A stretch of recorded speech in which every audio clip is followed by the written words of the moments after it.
Nire esena Jokin Alberdi da, nire EHUko irakasle naiz eta Gernika Goratuzeko kolaboratzailea, ez? Eta, niretzako plazer handia da, beste urte batez, jardunaldi antimilitarista eta memoria historikoko jardunaldiei hasiera ematea, ez? Giza garapena gehiago eta arma gutxiago, ez?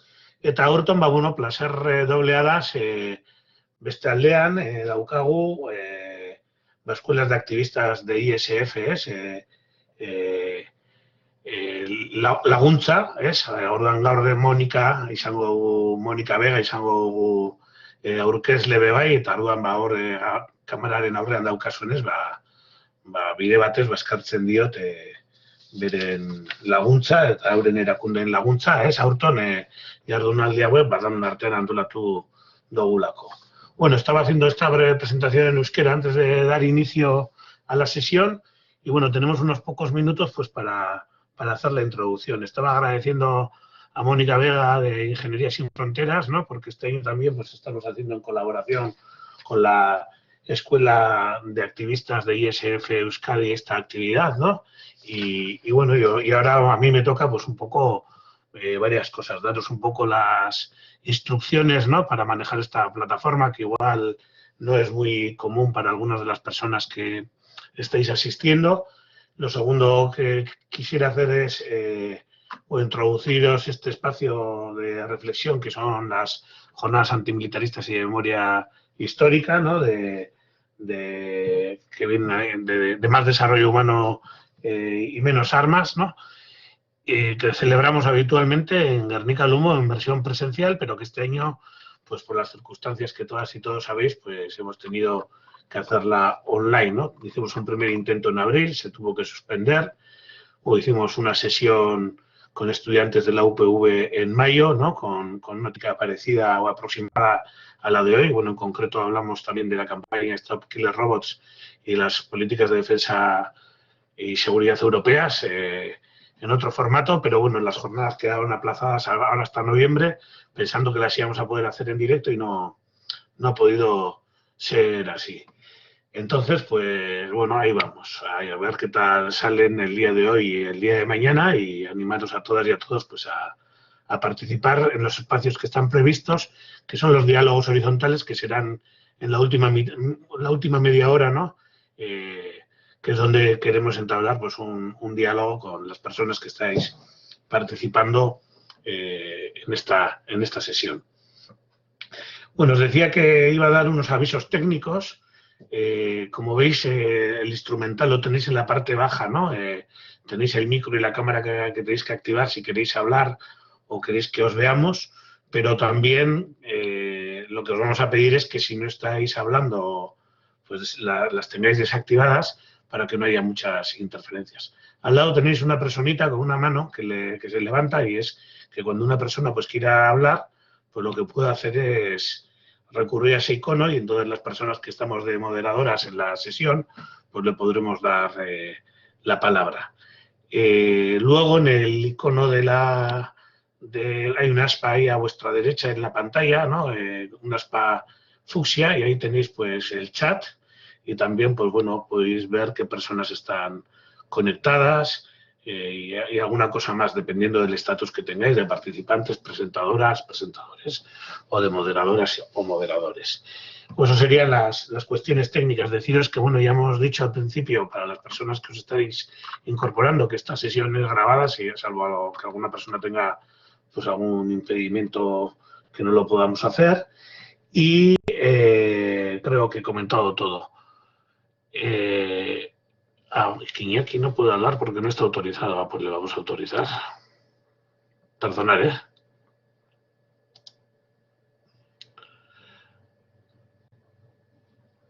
¿Dónde hemos puesto de moderador, de presentador? Ahora Iñaki, a ver si puede participar. Vale, ya está todo correcto. Pues perdonad esta pequeña interrupción, pero bueno, continúo. Y voy rapidito para darle la palabra a Mónica, ¿no? Bueno, las jornadas antimilitaristas pues ya son un espacio pues más o menos consolidado de reflexión para el análisis y para el debate pues de lo que sería la agenda de paz del siglo XXI, ¿no? Y siempre pues desde una mirada crítica.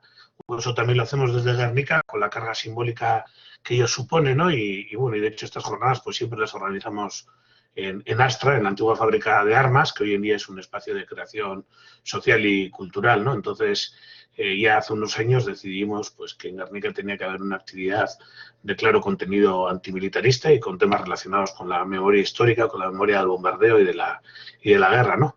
Y bueno, durante todos estos años pues hemos tratado un montón de temas que me gustaría, aunque sea a modo descriptivo, pues señalar algunos de ellos. Hemos tenido un montón de charlas, debates, de audiovisuales, de expresiones artísticas, ¿no? Relacionadas, como os he dicho, con el pasado y con el presente, pues de las relaciones, pues por ejemplo, de Guernica con el Rif, ¿no? Con la guerra de Marruecos y también con Colombia. Hemos trabajado varias veces el tema de Colombia. Hemos abordado temas que están relacionados más con los que vamos a abordar hoy, como por ejemplo la tecnología libre de conflictos. Y luego también un sinfín de conflictos de otros lugares, ¿no? Pues por ejemplo, de Ruanda, la República Democrática del Congo, de Sierra Leona, de Sudán, de Siria. También hemos abordado Cataluña y Euskadi. Y bueno, y como no, pues también hemos abordado el Sáhara, ¿no? Y hoy pues hay que hacer una especial mención también pues, a todo lo que está aconteciendo en el Sáhara y bueno, confiemos en que la situación pues bueno, sea otra, que no sea ni la de antes ni la guerra que nos parece venir, ¿no? Bueno, luego también otros temas que hemos trabajado, bueno, conociendo que Guernica era una ciudad armera que producía armas, ¿no? Paradójicamente era también una ciudad de paz, pues también hemos hablado mucho de eso, ¿no? De la historia armera de Guernica, también de las otras Guernicas, ¿no? Volviendo a los conflictos que hemos dicho antes, pues como hay muchas Guernicas hoy en día en el mundo, ¿no? Y por eso intentamos traerlas a estas jornadas. Y bueno, también durante un par de años un tema central pues ha sido la denuncia de las guerras bueno, y los efectos en los procesos migratorios, ¿no? O de hecho, pues también tuvimos la ocasión de postular al premio Guernica de Reconciliación y Paz a Elena Maleno, a la activista Elena Maleno, y un año pues le fue otorgado, ¿no? Otros años hemos hablado de narrativas alternativas, de las narrativas alternativas al desarrollo y a la paz, ¿no? Hemos tratado también durante algunos años las violencias del extractivismo, ¿no? De los megaproyectos extractivistas. También hemos hablado en los últimos años de las críticas a los paradigmas de seguridad y a las nuevas guerras, ¿no? Y también a las alternativas desde el pacifismo o a la necesidad de desmilitarizar las mentes y las sociedades, ¿no? Como veis, bueno, un montón de iniciativas antimilitaristas que proponen otro modelo de entender el mundo, ¿no? Y hoy pues también nos vamos a centrar un poquito en eso, ¿no? Como veis, el programa de estos días tiene varias partes o varios temas. Lo que vamos a abordar en estas jornadas fundamentalmente es Stop Killer Robots y las colaboraciones entre la universidad y la industria militar, que lo haremos hoy. Y también recordaros que mañana pues tendremos iniciativas para un mundo sin guerras, donde trabajaremos fundamentalmente 3-4 temas, ¿no? Los gastos militares para los sociales, la campaña contra el tráfico de armas y poner fin a la guerra del Yemen, ¿no? Y bueno, y para terminar, que ya me he extendido demasiado, los agradecimientos, ¿no? Porque sin vosotras y sin vosotros, pues todo esto pues no sería posible, ¿no? Entonces, pues, bueno, agradecer especialmente a Guernica Oratuz, a Guernica Timur y a Ideasur, ¿no? Que durante todos los años estamos siempre pensando en los contenidos y empujando esta iniciativa y buscando financiación para poder sacarla adelante, ¿no?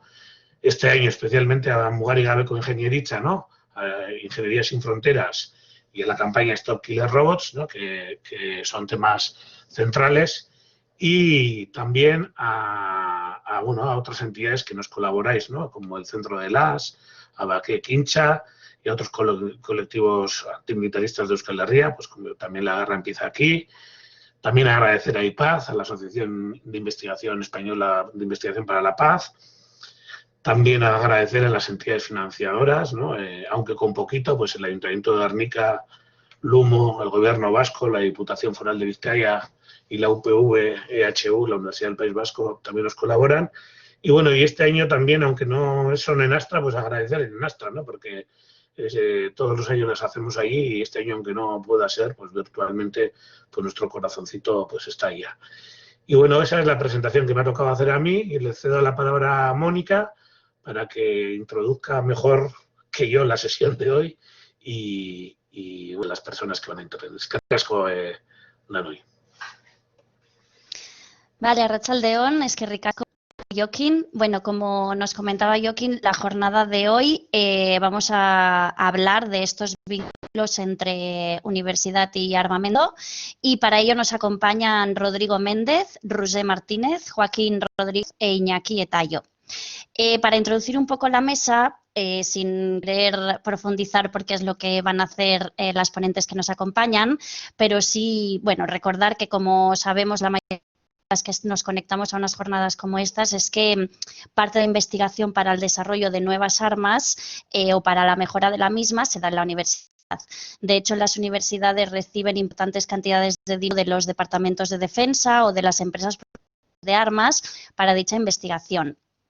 Y los departamentos de defensa, por otro lado, también pueden abrir, y lo están haciendo, centros de investigación afiliados a las universidades. Entonces, ¿dónde llegan los vínculos entre universidad y armamento y dónde está el límite? ¿Es tolerable que la investigación científica y tecnológica sea para crear armas más eficaces, que al fin y al cabo significa matar más y mejor? Bueno, pues con estas preguntas hemos invitado a las 4 ponentes que os comentaba y que os iré presentando antes de cada una de las intervenciones. Son 4 intervenciones de unos 20 minutos cada una y, como también comentaba Joaquín, nos ha dejar un espacio final de media hora que hemos titulado Diálogos horizontales para poder comentar, debatir entre el público y con las ponentes y, bueno, ver ante esta situación hacia dónde podemos o debemos ir.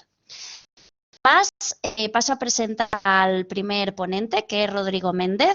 Él es diplomático de Colombia y máster en gobernanza de la UPV-HU. Y precisamente su trabajo final de máster es sobre el papel de la sociedad en las armas autónomas letales y es sobre ello de lo que nos va a hablar. Rodríguez, te cedo la palabra. Hola Mónica, muchas gracias. Bueno, pero iniciar entonces saludándolos a todas y a todos los participantes que nos acompañan el día de hoy y agradeciendo sobre todo a María y a Joaquín por concederme el honor de participar en estas jornadas antimilitaristas y de memoria histórica que por primera vez se dedican al asunto emergente de los sistemas de armas autónomos letales, un tema que sin duda nos va a permitir ver cómo nuevas formas de hacer la guerra pues definitivamente generan nuevas formas de hacer la paz, ¿no? Entonces, bueno, al final por mi acento, soy colombiano. Los primeros 12 años de mi vida los pasé en un pueblo muy pequeño, más pequeño incluso que Guernica, que se llama Chaparral, que está ubicado en la región del país en la que se formaron las FARC, ¿no? La guerrilla con la que mi país sostuvo un conflicto armado por más de 5 décadas y que recién terminó hace 4 años. Sin duda, pues crecer en este contexto me permitió ver de cerca el impacto que tiene el uso de armas como las minas antipersonal o las bombas explosivas, tanto en los individuos como en la infraestructura pública, y me llevaron a interesarme, por supuesto, en los estudios de paz y en el antimilitarismo, ¿no? Como le habría sucedido a cualquier habitante de Guernica. Solo para confirmar, ¿están viendo la pantalla ahora sí? Sí, Rodrigo, sí. Gracias. Ok, entonces, en esta búsqueda de formas más humanas de hacer la guerra y, bueno, de prohibir las armas, me encontré con los procesos de la sociedad civil, los procesos que mujeres como Judy Williams o Beatriz Finn lideraron para lograr que se prohibiera el uso de ciertas armas en los conflictos. Y el primer mensaje que tengo para ustedes el día de hoy es que, sin duda, la sociedad civil es tremendamente inspiradora. Es tremendamente inspiradora porque son personas como ustedes que nos acompañan hoy en día, quienes han liderado en primera línea la batalla por hacer del mundo un lugar menos violento. Y esto sin duda ha tenido un impacto mucho mayor que incluso el que pudiera tener el de cualquier otro líder político. En ese sentido, la sociedad civil ha sido tan inspiradora que en mi caso me dedico como diplomático y como estudiante al estudio de los temas relacionados con el desarrollo, la no proliferación y el control de armas, y ese se ha convertido en lo que los japoneses llaman, ¿no?, el ikigai, ¿no? Es decir, que la búsqueda de un mundo sin armas es la razón por la cual me levanto todos los días de la cama y en la que confluyen mi misión, mi pasión, mi vocación y mi profesión. Entonces, pues el día de hoy acepto la invitación para mostrarles a ustedes un poco en calidad de estudiante de la Universidad del País Vasco los resultados de una investigación que desarrollé en el marco del máster en Gobernanza y Estudios Políticos relacionado con el rol de la sociedad civil, es decir, con el rol que todos ustedes y todos nosotros podemos tener en el proceso de prohibición de los sistemas de armas autónomos letales. Entonces, para comenzar, pues necesito referirme a los robots asesinos como lo que son, como sistemas de armas autónomos letales, esa definición que se le ha dado en el marco de la Convención sobre ciertas armas convencionales, ¿no? Esa instancia multilateral en la que se abordan estos asuntos. Y bueno, el asunto es tan complejo que ni siquiera existe una definición, ¿no?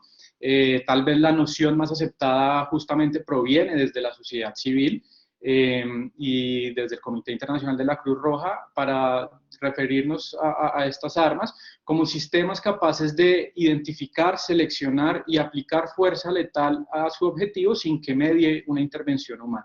Entonces, dentro de los muchos enfoques desde los cuales se puede abordar este problema, por supuesto yo me suscribo al de las relaciones internacionales, para comenzar diciendo que los robots asesinos, el armamento autónomo, es un reorganizador del sistema internacional y se ha convertido en un recurso codiciado de poder que puede empezar a marcar unos cambios en la configuración y en la estructura de las relaciones de poder dentro del sistema que nos lleven a una lógica de disuasión postnuclear. Es decir, durante 75 años la tenencia de armas nucleares y la amenaza del uso de armas nucleares ha marcado las lógicas de disuasión, pero los sistemas de armas autónomos letales presentan algunas ventajas, entre comillas, que pueden cambiar esta situación, ¿no? Son sistemas más baratos, son sistemas que se pueden producir en masa, son sistemas que en teoría no generan daños a la infraestructura y que en teoría son más efectivos a la hora de seleccionar a sus objetivos. Entonces ustedes se pueden imaginar que ante un sistema como este, basado en inteligencia artificial, pues las principales potencias mundiales del mundo, las principales potencias militares del mundo están haciendo pesadas inversiones en una carrera armamentista que ya comenzó y que estamos viendo en algunos conflictos contemporáneos. Por ejemplo, el conflicto del Nagorno-Karabaj entre Azerbaiyán y Armenia. Hemos visto cómo el uso de estos precursores de drones armados ha sido determinante a la hora de marcar diferencias militares. El caso de Yemen también es muy interesante, pero entiendo que mañana uno de los expositores se referirá en más detalle al tema. Entonces, en este sistema internacional que acabo de describir, tenemos que hablar de la sociedad civil como un actor, porque ya no hablamos más de este sistema westfaliano que funciona casi como un club en el que solo participan los estados, sino que hablamos de un sistema amplio en el que definitivamente la sociedad civil es un actor. Y bueno, como unidad de análisis, resulta muy interesante estudiar la campaña para detener a los robots asesinos, porque pues es una gran coalición de más de 160 organizaciones de la sociedad civil que se han encargado de visibilizar los problemas de este tipo de armas y que, como vemos en la fotografía, a través de sus líderes, en este caso su coordinadora, otra mujer también muy interesante, la señora Mary Warham, aquí la vemos actuando en su capacidad de actor del sistema internacional. Aquí está dando su discurso anual ante la convención, allá en el Palacio de las Naciones en Ginebra, en la ONU, y pidiéndole a los estados que inicien negociaciones para la prohibición de este tipo de armas. Pero ahora sí, entonces, para empezar a responder la pregunta con la que me he querido aproximar a ustedes el día de hoy, quiero pues mencionar cómo se ha organizado la sociedad civil y cómo está operando la sociedad civil para efectivamente después argumentar que la sociedad civil sí ha tenido una influencia en el proceso de prohibición de las armas completamente autónomas. En este caso, pues la sociedad civil o la campaña para prohibir a los robots asesinos se ha organizado en torno a principios que muy seguramente todos nosotros compartimos, ¿no? Principios como el de la dignidad humana, porque, a ver, hablar del desarrollo de un arma capaz de quitarle la vida a una persona sin intervención de un humano, pues nos habla justamente de la deshumanización de la guerra. También otro principio muy importante que ha convocado esta causa es el principio de la legalidad, en la medida que el uso de este tipo de armas va en completa contravía del aparato legal internacional actualmente existente, y esto seguramente es algo a lo que Joaquín Rodríguez o Roser Martínez se pueden referir con mucho detalle. Y el principio, para mí el más interesante y sobre el cual ahondaremos más adelante, es el del control humano significativo, que es esta denominación también surgida desde la sociedad civil para referirse a la necesidad de mantener un control humano en el uso de armas que incluso puedan funcionar de manera completamente autónoma. Entonces, ¿cómo se ha movilizado la sociedad civil organizada? ¿Cómo se ha movilizado la campaña para detener a los robots asesinos actualmente? Pues primero, a través de su discurso. Yo de verdad creo que es muy difícil resistirse al discurso de la campaña, porque es un discurso, por supuesto, que ataca el asunto central, que es el de la deshumanización de la guerra, pero es un discurso que tiene diferentes aristas y que en una lógica de interseccionalidad también tiene otras características a veces no tan conocidas, ¿no? Primero yo quiero decir que es un discurso antimachista, porque dentro de sus numerosos miembros está, por ejemplo, la Liga Internacional de Mujeres para la Paz y la Libertad, que ha contribuido con conceptos fundamentales y bueno, con una narrativa muy interesante para demostrar que la producción de nuevos tipos de armas definitivamente replica las lógicas machistas y dominantes que están detrás del uso de armas, ¿no? También es un discurso antirracista, porque definitivamente el uso de la inteligencia artificial para identificar objetivos reproduce también sesgos y errores de raza o de etnia, y esto pues es absolutamente deleznable, ¿no? Yo identifico que también la campaña es ecologista. Si las guerras del futuro se van a librar entre robots asesinos, vamos a terminar con auténticos cementerios de chatarra. Y por último, es un discurso equitativo, porque la sociedad civil no se opone en ningún momento al desarrollo de la inteligencia artificial, sino más bien lo que quiere es promover los usos pacíficos de la inteligencia artificial.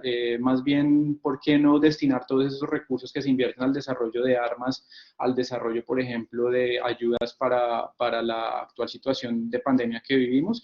Y ahora me quiero referir al asunto de los símbolos, porque como se puede apreciar acá en la imagen, a veces estos tipos de fotos nos resultan un poco divertidos, pero la verdad sea dicha es que la sociedad civil organizada y la campaña ha servido mediante sus políticas de comunicación y su política de uso de símbolos para tender un puente entre la sociedad y este tema que por sus características técnicas a veces parece tan alejada de nuestras realidades, ¿no? Y por último, el tema del apalancamiento es un tema muy interesante en la medida que para cualquiera de ustedes que se siente interesado en este tema y que crea que puede aportar a hacer del mundo un lugar menos armado, pues se puede valer de esta política de apalancamiento para, por ejemplo, compartir sus inquietudes en un escenario como este, para que seguramente el Guernica Gogoratuz lo recoja, lo complemente, se lo transmita a Joaquín Rodríguez en su calidad de coordinador para España de la campaña, quien a su vez seguramente se lo transmitirá a la coordinadora global de la campaña y bueno, quién quita, a lo mejor en una de las próximas intervenciones de la coordinadora se puedan reproducir todos sus aportes. Entonces, para entrar ya en materia de la pregunta de cómo ha influido la sociedad civil en el proceso de prohibición de las armas completamente autónomas, pues quiero decir que aquí utilicé más bien un marco teórico basado en dos autoras, Catherine Keck y Margaret Sitkin, quienes, al igual que yo, son apasionadas por la sociedad civil y han propuesto un esquema de 5 niveles diferentes en los que la sociedad civil puede influir en la política mundial, siendo el primero de ellos la agenda multilateral. es absolutamente claro que desde la sociedad civil fue que se comenzó a hablar en la agenda o en los espacios multilaterales de la problemática de los robots asesinos, ¿no? Vemos aquí en la imagen de la izquierda al profesor sudafricano Christoph Heyns, quien fue el primero quien en el marco del Consejo de Derechos Humanos de las Naciones Unidas se refirió a los problemas éticos de los sistemas de armas basados en inteligencia artificial, y ante las dudas de esta influencia, pues he querido traer dos evidencias. La primera es el del entonces director encargado de la Oficina de Naciones Unidas en Ginebra, quien en la reunión sobre este tema en el año 2014, en su discurso, reconoció públicamente el crucial trabajo que ha llevado a cabo la campaña para posicionar el tema, al igual que la embajadora Tahmina Janjua, de Pakistán, quien ejerció como presidenta de la reunión del Grupo Gubernamental de Expertos en 2017 y también hizo este reconocimiento específicamente a la campaña. Entonces, vemos acá en primer lugar que la campaña o la sociedad civil ha sido influyente para posicionar el tema en la agenda multilateral. Luego, el segundo nivel de la política mundial en el que se evidencia influencia a la sociedad civil en este proceso de prohibición es el del discurso de los estados. La campaña en sus medios de comunicación ha divulgado cantidad de veces que cuenta con un número de 30 países que apoyan o se han referido públicamente a la prohibición de este tipo de armas, pero cuando uno busca un poco más en profundidad con herramientas como el análisis crítico del discurso o con análisis lexicométricos de los discursos pronunciados en el marco de estos escenarios, se da cuenta del control humano significativo, ¿no?, del que les hablé hace un momento. Entonces, esta organización, Artículo 36, que se encarga también de trabajar por el desarme humanitario, introdujo en el año 2014, en el marco de la convención, un documento que incluía por primera vez el término. Y cuando hacemos un rastreo, lo que nos damos cuenta es que al año siguiente, Alemania, en su calidad de presidente de la reunión, preparó un documento de análisis en el que se incluyó una pregunta que contenía el término, y a partir de ese momento y hasta el día de hoy, ese término ha sido utilizado al menos 160 veces en los discursos que los estados han pronunciado solamente en el marco de la convención. Entonces aquí vemos cómo la sociedad civil ha influido directamente también en esos usos discursivos para abordar el problema. El tercer nivel en el que podemos ver la influencia de la sociedad civil en este proceso de prohibición es sin duda los cambios en las políticas de actores privados. Y como les decía anteriormente, el sistema pues ya no es solamente estatal, sino que también actúan otro tipo de actores como los diseñadores y los desarrolladores. Aquí en la imagen vemos, por ejemplo, a Marta Cosmina, que es la líder de la campaña en Silicon Valley y es la que se encarga de ejercer presión en esta comunidad tecnológica para crear conciencia sobre la problemática de los robots asesinos. Aquí he traído solamente 3 ejemplos de 2 empresas, de las cuales pues resalto, por ejemplo, a Google y a su filial Alphabet, quien en 2018 emitió principios guía de desarrollo de inteligencia artificial para evitar que sean utilizados en armas, pero también vemos situaciones como, por ejemplo, la carta que en el 2017 la Conferencia Internacional Conjunta sobre Inteligencia Artificial, que además estuvo liderada por personajes como Elon Musk, dirigió a la Organización de las Naciones Unidas, además solicitando pues tomar cartas en este asunto. Entonces, también es un escenario o un nivel de la política mundial en el que se puede ver la influencia de la campaña y que de pronto ya se empieza a acercar un poco más a nuestra cotidianidad, ¿no? El cuarto nivel al que me quiero referir es el cambio en el comportamiento de los actores estatales, y no solo estatales, ¿no? Porque de nuevo el escenario internacional también da espacio a actores subestatales como ciudades o incluso gobiernos autonómicos. Entonces aquí tengo el ejemplo de los parlamentos de Reino Unido, Bélgica y Países Bajos, en donde se ha dado toda esta discusión de la manera más seria posible, y al final se han emitido una serie de recomendaciones para que los países de cada uno, para que los gobiernos de cada uno de esos países pues se suscriban a la posición de evitar que la inteligencia artificial sea militarizada y, bueno, de actuar de la manera más ética y con el mayor liderazgo en los escenarios internacionales. Por supuesto que no quiero dejar de mencionar el caso de Cataluña, que creo que puede servir también de inspiración para Euskadi, en la medida que el Parlamento catalán en el año 2018 instó a la Generalitat a no adquirir armas robóticas y alejarse o a tomar distancia de este tipo de inversiones, ¿no?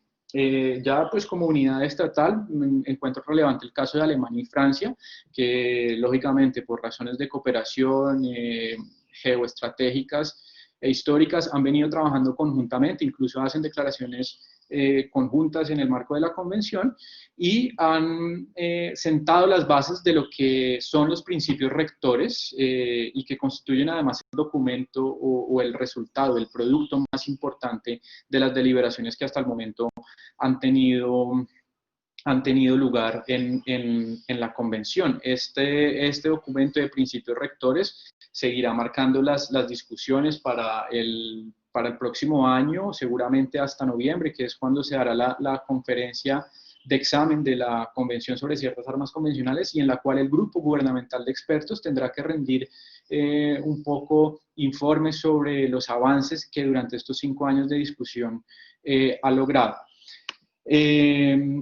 Después entonces de mostrar estos 4 niveles en los que la sociedad civil definitivamente ha tenido una influencia, no quiero dejar de mencionar que el quinto nivel de influencia al que se refieren las autoras que proporcionaron el marco teórico para esta investigación, pues por supuesto se refiere al cambio de procedimientos institucionales. Esto quiere decir a la existencia de un tratado prohibitorio y es además el enfoque de evaluación que han tenido otras personas que se aproximan a la evaluación de la sociedad civil en este tipo de procesos. Yo concluyo que efectivamente el tratado prohibitorio es un objetivo de la campaña, es un objetivo misional de la campaña, pero no debería ser la única razón por la cual se evalúe o se mida su influencia, pues además tenemos otros 4 niveles que acabo de explicar, y esto es un proceso a largo plazo, y las experiencias pasadas, por ejemplo, de las minas antipersonal, de las municiones en racimo o de las mismas armas nucleares, han demostrado que estos procesos de tiempo, así que no deberían desmotivarse. Yo quiero despedirme de ustedes dejándoles de nuevo el mensaje que la sociedad civil son ustedes y que como tal pueden empezar a actuar. Y para lo cual quiero proporcionar 2 ideas. La primera es la de la rendición de cuentas. Ustedes como ciudadanos preocupados pueden preguntar a sus líderes políticos. Yo sé que uno de los partidos de coalición del gobierno español en su momento de campaña se refirió a la importancia de prohibir temas de armas autónomos letales y valdría la pena que en su calidad de ciudadanos responsables pregunten cómo va esto. Además, respecto a la rendición de cuentas o a la exigencia de rendición de cuentas de actores privados, como consumidores responsables, ¿no? Preguntarse si el teléfono móvil que están comprando o el ordenador que están comprando ha sido desarrollado por una empresa y qué políticas respecto a los sistemas de armas autónomos letales tiene. Entonces, además, que se vinculen a la academia, como lo hice yo, para que desde sus investigaciones y desde las diferentes aristas que tiene este tema, contribuyan con sus aportes a este tema. Por último, entonces, no me queda más que invitarlos y decirles que la sociedad civil son ustedes y que con sus aportes y con sus actuaciones estoy seguro que Guernica, Euskadi y el mundo pueden ser un lugar más seguro, más pacífico y más equitativo. Muchas gracias.